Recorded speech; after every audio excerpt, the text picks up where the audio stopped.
What's up, everybody? We're talking about handguns today. Either your traditional style or your very scary AR braced, very scary braced style. And what do we do with that second category? But what is that as a whole? And what information, when you purchase these firearms, does the ATF know about them? A lot of people, you hear a lot of different information where, oh, you bought that at a store, that thing's registered. They know what you got. They know everything about that firearm. That's kind of a lie.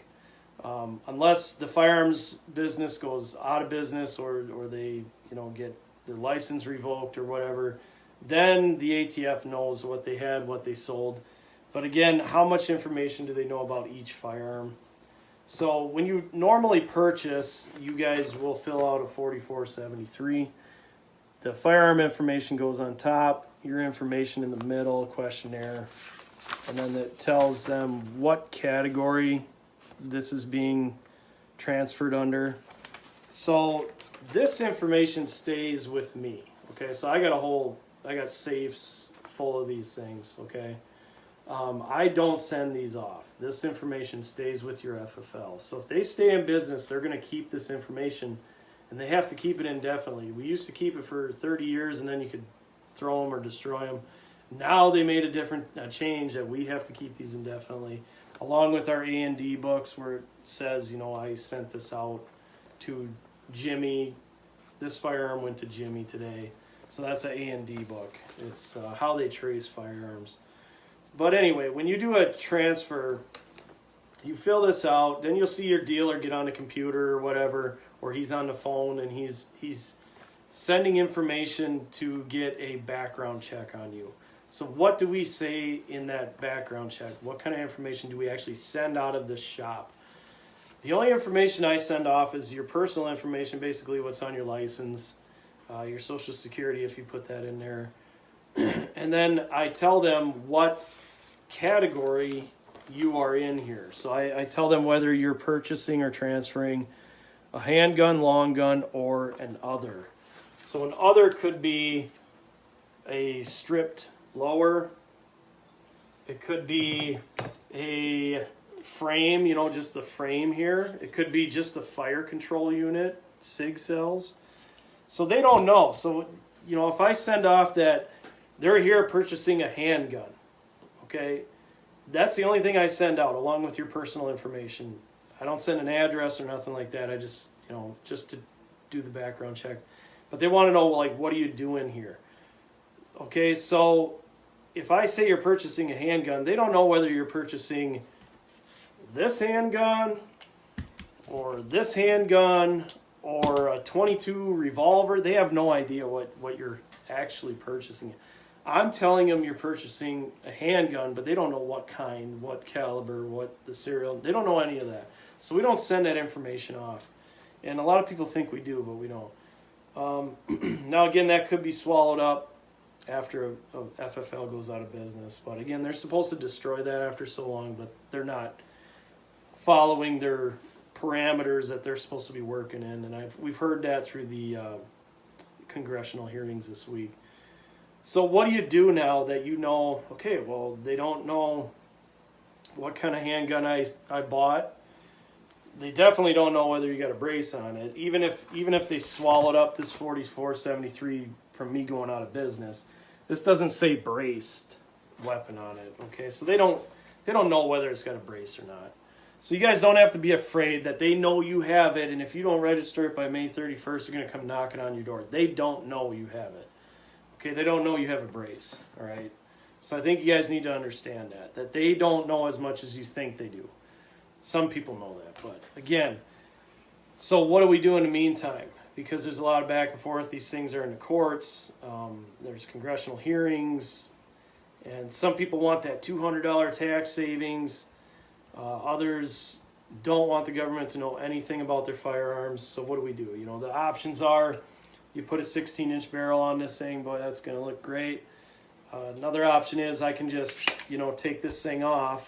You just pull this off. Now it's legal. But again, if I keep this, there could be constructive intent. We had a webinar with the ATF and they were saying that. So then somebody's like, well, what do I do with this when I take it off? And they said, give it to your buddy. So That sounds like a great idea. Here, buddy. Now, are you incriminating him? Is there constructive intent because he comes and has beers with you on the weekends? I don't know. But I don't know. That's a weird question. And the thing is, it's kind of unenforceable because these are not illegal. You know, these are still for sale. You can purchase these and all that. But again, if you have this and this together, you could slide that on and now you're illegal. So, and again, you don't even know if that pistol would be an SBR. It'd have to go their whole criteria and somebody would have to inspect it. It's ridiculous. So, a lot of threats, but I want you guys to know they don't know as much as they know. So the other thing is you can, keep this brace on, or you can go through the Form 1 process and register this as an SBR. That kind of worries me because it's not done like they traditionally did Form 1s. Form 1s, you could not have this thing assembled until your Form 1 came back approved. Now they're saying, send us the information on this on a Form 1. We'll waive the tax stamp. That's all fine and dandy. And yeah, you don't have to tear it apart. It can be assembled. And then once it's approved, you got a legal SBR. And you can put a stock on it now. Okay, before that would have been totally illegal. You would have, you could have been jailed for that and spend 10 years in prison or whatever. Because you assembled it before your paperwork was approved. Now they're saying that's okay. But again, they said these were okay at one time, right? For 10 years they told us these were okay, and then all of a sudden they just changed their minds. Who's to say they're not going to change their mind on that Form 1 and go, we usually didn't do that. So, yeah, I mean, you submitted that Form 1 with an already assembled SBR. Now they know you have it. They know the serial number. They know where you live. They got your fingerprints.